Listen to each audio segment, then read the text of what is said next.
Pinagtulungang iakyat sa kalsadang 21 anyos na lalaking yan sa Soawan Igid Viewpoint sa bayan ng Banawe, Ifugao, alas 9:45 ng gabi kagabi April 13.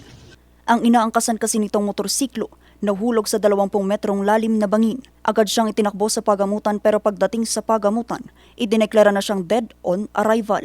Sugatan naman ng 23 anyos na lalaking nagmamaneho ng motorsiklo. Nung nahulog sila, itong back driver tumama sa may bato-bato doon sa baba.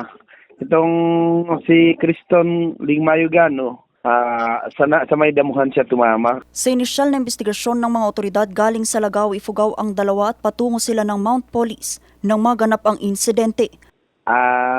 Kurbado yun at siguro dahil nakinom sila. Hindi nila nakita yung parapet doon. Kasi pumunta ako mismo doon sa place of incident, ma'am. Wala pang light doon, ma'am. Walang light. Samantala, isang SUV rin ang nahulog sa 150 metrong lalim na bangin sa Sitio Jaguar, Barangay Bangaan, sa bayan pa rin ng Banawe.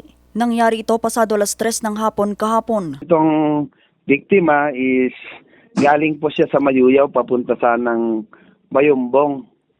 Pero nung nakarating doon sa may Sitio Jaguar, pumutok yung yung gulong sa driver side. Maganda, hindi sana nahulog kung may continuation yung parapet. Idineklarang dead on the spot ang biktima. Wala naman itong ibang sakay nang maganap ang insidente. May daan kasi dito, mas malapit siguro. Kasi pagbaba mo ng Banawe, Hingyon, din Nagawi, din Lamut, din Biskaya na. Dagdag pa nila, inirekomenda na raw nila sa barangay na gumawa ng resolusyon para maituloy ang barrier sa lugar para maiwasang maulit ang insidente. Vanessa Bugtong, Nation on the Move.